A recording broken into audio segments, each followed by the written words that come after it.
Esther chapter 2. Esther becomes queen.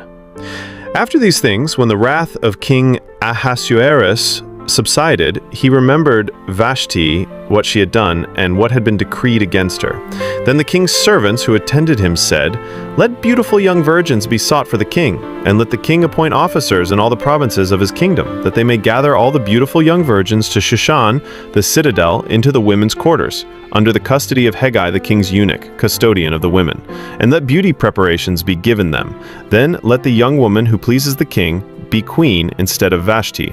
This thing pleased the king, and he did so. In Shushan the citadel there was a certain Jew whose name was Mordecai, the son of Jair, the son of Shimei, the son of Kish, a Benjamite. Kish had been carried away from Jerusalem with the captives who had been captured with Jeconiah king of Judah, whom Nebuchadnezzar the king of Babylon had carried away. And Mordecai had brought up Hadassah, that is, Esther, his uncle's daughter, for she had neither father nor mother. The young woman was lovely and beautiful. When her father and mother died, Mordecai took her as his own daughter. So it was, when the king's command and decree were heard, and when many young women were gathered at Shushan the citadel, under the custody of Hegai, that Esther also was taken to the king's palace, into the care of Hegai the custodian of the women. Now the young woman pleased him, and she obtained his favor, so he readily gave beauty preparations to her, besides her allowance. Then 7 choice maidservants were provided for her from the king's palace, and he moved her and her maidservants to the best place in the house of the women. Esther had not revealed her people or family, for Mordecai had charged her not to reveal it. And every day Mordecai paced in front of the court of the women's quarters to learn of Esther's welfare and what was happening to her.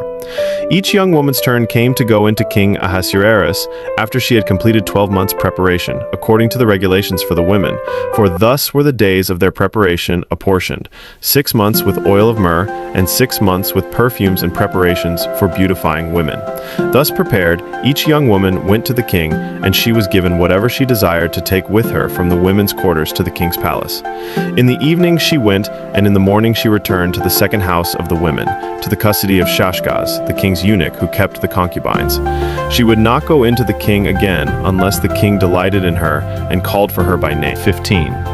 Now when the turn came for Esther, the daughter of Abihail, the uncle of Mordecai, who had taken her as his daughter, to go in to the king, she requested nothing but what Hegai, the king's eunuch, the custodian of the women, advised. And Esther obtained favor in the sight of all who saw her.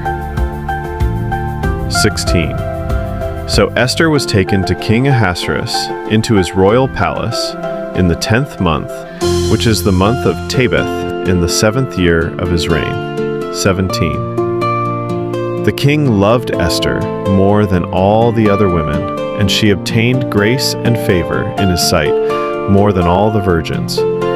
So he set the royal crown upon her head and made her queen instead of Vashti. 18. Then the king made a great feast, the feast of Esther, for all his officials and servants, and he proclaimed a holiday in the provinces and gave gifts according to the generosity of a king. Mordecai discovers a plot. 19. When virgins were gathered together a second time, Mordecai sat within the king's gate. 20. Now Esther had not revealed her family and her people, just as Mordecai had charged her. For Esther obeyed the command of Mordecai, as when she was brought up by him. 21. In those days, while Mordecai sat within the king's gate, 2 of the king's eunuchs, Bigthan and Teresh, doorkeepers, became furious and sought to lay hands on King Ahasuerus. 22. So the matter became known to Mordecai, who told Queen Esther, and Esther informed the king in Mordecai's name. 23. And when an inquiry was made into the matter, it was confirmed, and both were hanged on a gallows. And it was written in the book of the Chronicles. Hello there, thank you for being here. Thank you for your support. Please subscribe to our channel. God bless you. We appreciate you. Have a beautiful one. Bye-bye.